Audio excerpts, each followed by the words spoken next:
Welcome to my Hebrew channel, Mielabraik. I'm looking at Ruth 4 verse 7, and this is one of the verses. At this point, our author is giving us a little bit of legal background as to how decisions are made and how they are affirmed, how they are made binding. So today, of course, we sign things, and there was a time also in Bible history that you'd have to seal things with a seal.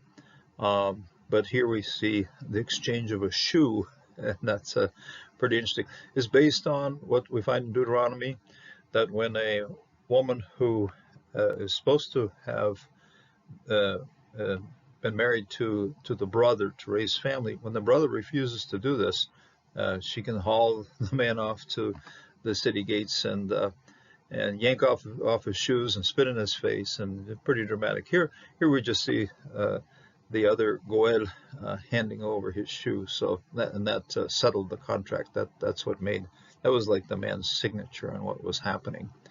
His word in many societies today is very important. So and here it's affirmed by handing over the shoe. Uh, Okay, Ruth 4 verse 7, again in the ancient codex, handwritten. This one caught me because take a look at how close this one here is with al-hat murah, and then you got hat udah. This is a resh and this is a talat. They look the same. First time I read it through, I moved this one into resh, and I was scratching my head. What in the world was that thing? But later on sorted it out. So yeah, when you're reading a handwritten thing like this, you have to have your eyes wide open and be thinking very clearly as to what's all there. So ki lo uchal legoel. This is the last 1, 2, 3, 4 words of verse 6. Because I cannot redeem. Okay, I can't redeem. It's not possible for me to redeem. That's the other goel. That's the Philonia Amoni, the other guy, the fellow, the phony guy. So Vezot and this. Now here's the writer is now explaining the legal proceeding to us, and this is what the rest of the verse is here, explaining something about how things were done in ancient times. And this lefanim b'Israel, this was before the faces of in previous times. So this has to be understood in a temporal sense, but literally is fanim. It's fan is the faces of the former times, and it's almost like it should have been like lefanim yomim. In other words, the previous facing the previous days. Yeah, yomim is not here, but kind of understand it. So lefanim, then in previous times, b'Yisrael in Israel. Al, about, concerning, or on top of. Al is a well-known preposition. Hagula, reflexive here in the sense of kibbutz gives us a sense of that this is something that is done in and of itself, the redemption. And we have a hey here that is right at the end, establishing this to be an operating principle of redeeming. Here's an operating principle of exchanging. Here's an operating principle of testifying. Say the same kind of hey. It's the same thing we see as when you move Adam to Adama, okay, to land. And so you take something that begins as a verb, but then becomes a principle of something that's happening or an activity. And this is the activity or the redemption. Incidentally, in English, whenever you see, traction, redemption, action, you're taking an activity, action, and making it into a noun. Same thing here. This is this same hey ending here, this hey ending here, and that hey ending hey here is functioning like the shun we would in English, like action, traction, and things, emotion, things like that. It takes verbs, makes them into nouns or operating principles of nouns. So hagula, that is the redemption. Ve'al alhat murah. This is the exchange of. Okay, the word yamir is to exchange. And it's used in Leviticus as a verb and also as a noun. Same verse that's there. As when you have a sacrifice that's being brought, and instead of the one that you wanted to bring, you brought something in its place. Whatever comes in its place has to be of the same value. And so, yeah, that's the principle of exchanging something. This is what we have here, the principle of exchanging. And what's in exchange here is, and we know this is the right of redemption, the right of getting the property, and the right of lifting or raising up the family. And so all of the rights, the privileges, and the obligations that come from this particular right. So al-hagula, al-hat mura, that's and on the matter of exchanging, the exchange. Le kayim, the kayim, that's to lift it up, to affirm it. Kom is to stand something up, and then this to affirm it, to make it stand, to make it strong. Okay, lakumim, lakumyam, la ka yam.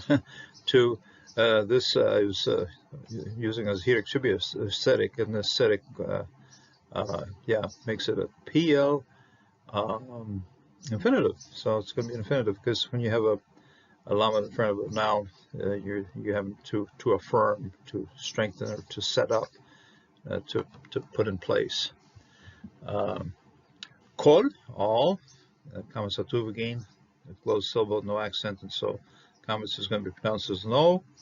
Davar, all matter, all thing, any matter, any business. This then is a noun based on the verb diber. Diber is usually pl, and so this is something that, so it starts out as something that is said, and this, what is being said, is accepted as a contract, as a matter that has to be settled. So kol dibar, all settled things. Shlaf, and then okay, shlaf is to pull off, pull away. We've seen a verb based on this family. We've seen in the second chapter when the men are working and they go shalal, they pull out the grain from the sheaves, and so they're pulling loose grain out and throwing it on the ground for Ruth, and but same root here, shal, shin lamed, here it's shin lamed peh. Schlaf, incidentally in English, sounds a little bit like, in a sense we can understand it, that's schlof, to slough it off, to pull it out. Okay? So schlaf, he pulls out. Ish, a man, any man. Notice there's no direct article in front of this thing. It's just any man, anyone, each man. Na'alo, his sandal. Na'alo, he takes his sandal. Incidentally, the sandal is mentioned when the woman who wants to have a Levirate marriage, in other words, her husband has died, her the next brother in line is supposed to marry her, but for whatever reason doesn't like her, whatever reason the person might have, doesn't like her, love her, doesn't want to do this, she has a right to haul him off to the authorities and demand her rights. If he doesn't do it, she can yank off his sandal and she can spit in his face. Now, we don't have any spitting in the face here, but we do have the sandal. In other words, the more dramatic description we see in Deuteronomy, we see a part of it here. In other words, the sandal is still in play. Incidentally, when Moses was standing before the Lord, he said, take off your sandals. In other words, this place you're standing is holy ground. And so in a sense, he was also, in a sense, you bury your soul when you pull off your sandal. So Ish Na'ala, his sandal. And Ve Natan, and he gives this third person root of to give. He gives, it's exactly what you're going to see as you root in your dictionary, nun tau nun, even though this verb can have, the nun can suffer a feticist, and the tau will be always in the root, but the final nun can also suffer apokryphe. So, but here we have the complete root here, vanatan, and he gives. Reu, to his companion, to the person he's dealing with, his neighbor, the one who's beside him. This companionship here, also we've seen this, one of the variations of this root a whole lot in our story, because the construct infinitive of to be a neighbor happens to be Ruth. It just drops out the ayin in the middle of her name. So, but it's Ruth, the construct form of Reu, the neighbor one, his neighbor. This is a third person suffix, the pronoun on here. Vezot, and this, we've seen the zot here at the start. Go back here, over here, vezot, and this, ha, ta, uda, hat, uda, hat, tuda. So, as I said, I think at the start, this one did catch me here, because the resh here looks a lot like this one, and it's not the resh, this is a dalet. And so this is ed. This is, when you look back to the root, it's the one of testimony. And this is then the testimony. Like I said, each one of these hays, this one, and this one, and this one, is establishing the principle of something that is happening, something that takes place. So this is the principle of redeeming. This is the principle of exchanging. This is the principle of giving testimony, having testimony. And this testimony here then is given before the men that are all sitting there, the 10 zikanim, the 10 elders. They're the ones that give testimony to what's happened. That's how testimony is given, Be Israel, in Israel. So we've seen Be Israel here, before the face of Israel, and we see again at the end.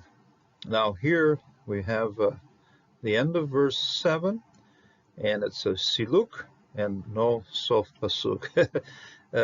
Our author, or the Mashra here, is okay with just finishing it off with a nice little siluk, but modern printed text will add in the sof pasuk here. Our scribe wanted to save a little bit of ink, and it wasn't exactly necessary. The job of finishing this particular verse was well done, even with the siluk. How do we stand with others? Are we willing to be a man or a woman for our word? Are we willing to stick with our contracts? Something very important. This particular man, this Philonia Amoni, he knew what he should have been doing, or he maybe didn't quite know it, but he wasn't willing to fulfill what was required of him. And it took Boaz, it took his efforts to, establish something here. And then once the whole matter was explained clearly, then this man removed his sandal and said, okay, the deal is done. In our day and age, we'd say, well, okay, we're going to sign our signature. But this man's signature is taking the shoe off and handing it over and saying, yes, that's understood. And it isn't just something between Boaz and this Goel. It's between Boaz, Goel, and all of the other people that are seated there and looking at it, because they also bring testimony to what's happening. And if something later on happens in the arrangement, you can go back to 10 people and say, what was it? And then you'll hear again what was decided at this point in time. So the Lord expects us to be people of our word, and when we are such, people will trust us when we say something. If we aren't people of our word, then whatever we say becomes totally useless. So it's something we have to be very careful with, that when we do make a promise, when we do have to make a commitment, when we do have to step forward and take responsibility for what's happening, that we are people of our word. Most certainly the Lord is worthy of his word, and we must also be worthy of the promises and things that we make to others and fulfill them to the best of our efforts. God bless, and God strengthen you in this day until the next time.